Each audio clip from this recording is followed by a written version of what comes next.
Quand on dit que nuit, c'est un sacrifice que tu as donné à Dieu. Hein? Oui, quand on dit que nuit de prière, c'est un sacrifice.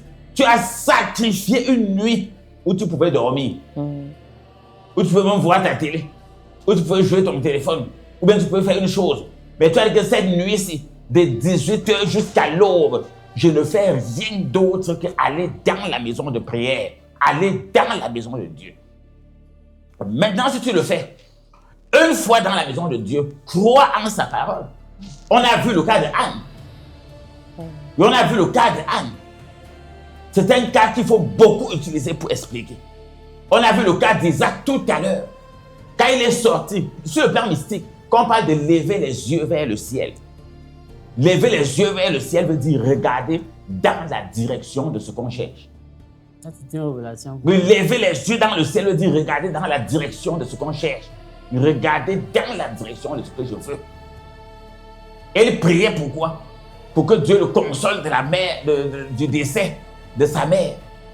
Et pour que Dieu lui donne une femme qui, si elle n'est pas semblable à sa mère, soit une supérieure à sa mère. Et Dieu l'a fait. Et Dieu l'a fait. Parce qu'il dit que nos mamans, on les aime tous. Tout ça, c'est normal. Personne ne peut nier. Nos mamans, on les aime. Mais en toi, en tant qu'Isaac, qu'est-ce qu'il pouvait faire avec Sarah de son vivant? Sarah pouvait préparer, il mangeait Sarah, lui dit va faire ceci, va faire cela. Voilà les biens que ton père a laissés, c'est tout ce qu'elle pouvait faire. Mais il ne pouvait pas faire des enfants avec Sarah. Comprenez bien, l'enfant étant une grande richesse, il ne pouvait pas. Mais il a cru et il a levé les yeux vers le ciel. Il a dit que malgré que ma mère que j'aimais beaucoup est partie, malgré que ma mère que j'aimais beaucoup est partie, Seigneur, je sors cette nuit dans le noir pour pleurer devant toi. J'ai confiance que tu peux faire quelque chose. Et à peine prié, il a levé les yeux, il a vu Rebecca qui venait.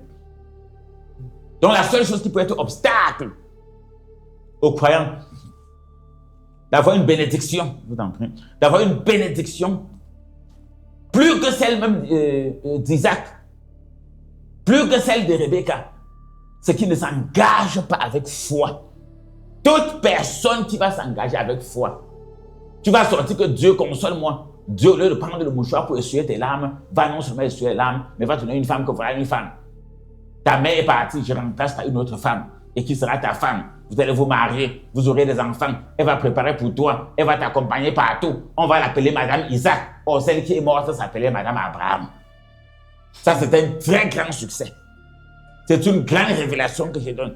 Celle que Isaac pleurait s'appelait Madame Abraham. Or, Rebecca qui arrive va s'appeler désormais Madame Isaac. Et elle pourra faire même ce que Sarah ne faisait pas. Parce que le souhait de Dieu, c'est qu'on grandisse. Donc, l'obstacle qui peut empêcher à quelqu'un de participer à la nuit de prière, il y a l'argent,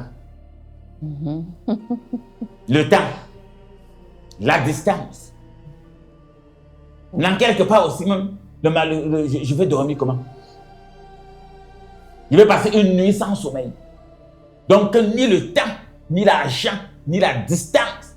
Il y a des personnes que l'obstacle sera leur mari. D'autres, l'obstacle, c'est la femme. D'autres, l'obstacle, sont les enfants. D'autres, l'obstacle, c'est le travail. Aucun obstacle, quand tu as reçu un message spirituel par rapport à un problème précis de ta vie, quel que soit l'obstacle, que ce soit le temps, l'argent, la distance, écrase tous ces obstacles et tu te retrouves sur le lieu de prière. Et tu vas voir la véritable main de Dieu dans ta vie. Dieu agit beaucoup dans la nuit. Même Jésus-Christ, on a vu qu'il priait beaucoup plus le soir. Jésus priait beaucoup plus la nuit. Il passa toute la nuit à prier. C'est écrit en noir sur blanc.